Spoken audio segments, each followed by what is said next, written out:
d'écrire de toute façon, que ce soit un polar ou autre chose. Mais ce qui est peut-être le plus difficile, c'est quand tu fais une rédaction, c'est-à-dire de trouver la première phrase. Et puis après, ça vient. Après, ça se débloque, quelque chose se débloque.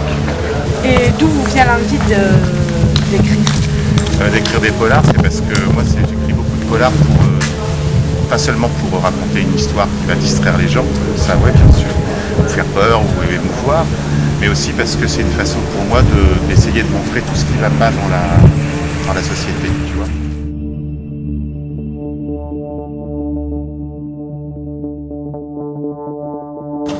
Non, je n'écris pas que des polars. J'écris aussi des romans, je dirais, de littérature générale et puis des livres pour enfants. Étonnamment, ma première nouvelle était rédigée en anglais parce qu'à l'époque, il me semblait que j'étais meilleure en anglais qu'en français. Donc ma première nouvelle était en anglais. Et puis à partir de là, j'ai pris confiance en moi et j'ai commencé à écrire des tentatives de romans. Au début, c'était des romans à la Arthur Conan Doyle, un peu comme si on était entre Arsène Lupin et Sherlock Holmes. Et puis après, je suis allée plus vers de la littérature générale, où j'écrivais des histoires plus contemporaines.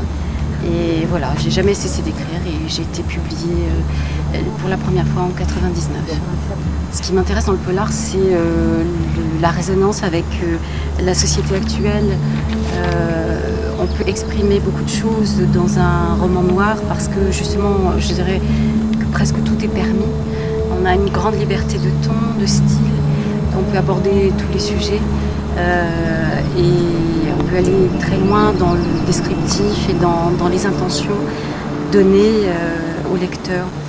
Je crois que le polar, c'est le meilleur vecteur pour donner des informations, alerter le public sur une situation donnée. Par exemple, les violences verbales, les violences faites aux jeunes, aux enfants. La question du genre, c'est vrai que je ne me la pose pas quand j'écris.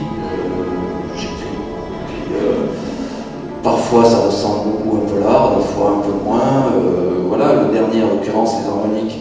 Par contre, là, j'avais vraiment envie, justement,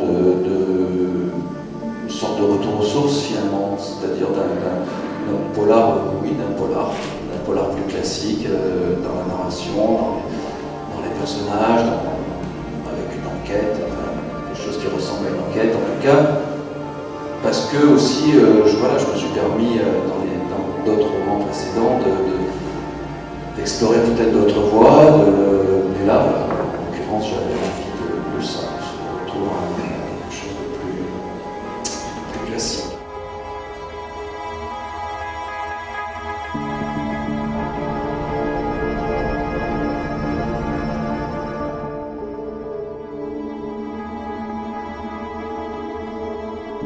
Quand j'ai commencé à écrire, je ne me suis pas posé la question de savoir si ça collerait à une collection ou autre, j'y pensais même pas, donc ça vient un petit peu comme ça vient. L'hybridation, c'est parce que ça m'arrange dans l'histoire à un moment que survienne tel fait ou telle chose, et je ne me pose pas la question de savoir avant si c'est comme ça qu'on doit faire. En fait, je ne savais même pas, donc j'étais assimilée au roman noir au polar. Je l'ai appris, en fait, je remercie François Darnaudet, qui un jour m'a expliqué que c'était là-dedans que j'allais me situer.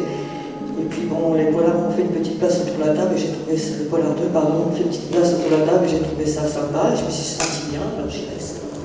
Mais c'est vrai que je ne me pose pas la question avant de savoir si ça peut coller à une collection ou pas, peut-être que je devrais, parce que heureusement qu'il y a eu Mare Nostrum à un moment donné, parce que je galérais vraiment sérieusement pour me faire éditer. C'est vrai que moi, le polar, j'étais libraire, donc j'ai écrit en 10 ans les auteurs de polar français. Et c'est vrai que pendant, c'est toujours des caricatures, c'est jamais exact, mais ça a souvent été très très politisé. Pendant les années 70-80, le polar français, il fallait être. C'était du polar politisé, et en général d'extrême gauche, ou d'extrême droite si c'est ATG, mais oui, ça dépendait, mais c'était un cas part. Donc voilà, et en dehors de ça, bonne salut à vous. C'était un peu l'image que moi j'ai du polar français pendant des années. Et c'est vrai que dans les années 2000, a déboulé, alors, grâce à des éditeurs évidemment, toute une jeune génération d'auteurs qui a en commun de ne rien avoir. Le polar, c'est pas un genre mineur. C'est pas mineur, et ce qui pourrait être l'élément de renouveau pour moi aujourd'hui, ou du moins de différence, parce que entre la vie rêvée à River Falls d'Alexis, ou avec l'ancrage dans le concret qui l'entoure de Néoa, il y a quand même un point commun qui est immense, c'est qu'il y a un impact, une intention d'universalité.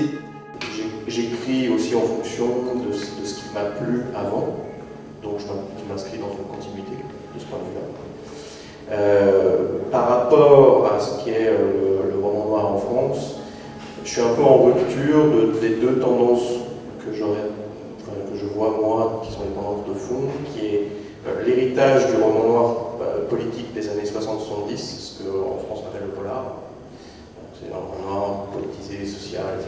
Donc moi je suis en rupture par rapport à ça. C'est pas là-dedans que je m'inscris. Et je ne suis pas inscrit non plus dans la veine des nouveaux jeunes auteurs qui marchent très très bien et qui ont trouvé un très large public, qui sont les auteurs de thrillers, qui sont inscrits dans la veine du tueur en série, des choses. Étant donné que j'ai accepté cette invitation, oui, c'était très très excitant d'avoir ce thème comme sujet principal. Ça m'a beaucoup amusé d'écrire ce livre et de me replonger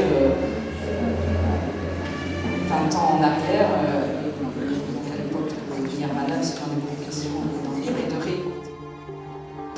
Et donc les Seigneurs du Bordelais, c'est un groupe qui est né à peu près en même temps que Noir Désir. C'est-à-dire qu'à Bordeaux, vous aviez à l'époque Noir Désir, qui est le groupe de Quentin, vous aviez du rock humoristique alternatif, qui était les Seigneurs du Bordelais. Alors c'est un groupe qui tourne autour des jeux de mots, etc., de la musique festive.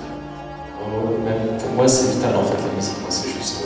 Contrairement à DOA, je travaille toujours en musique de toute façon. J'ai besoin de ça. Il faut du gros son, des choses assez extrêmes.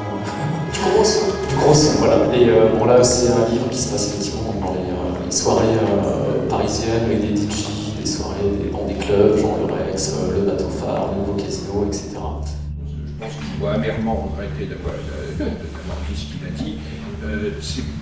Je veux dire, un film, ça demande 2 ans de votre vie, il faut avoir d'autres raisons que ça. Il y a d'autres raisons que de simplement suivre l'actualité. On doit être porté par les personnages, porté par un désir. Et je pense un film, mais aussi un livre.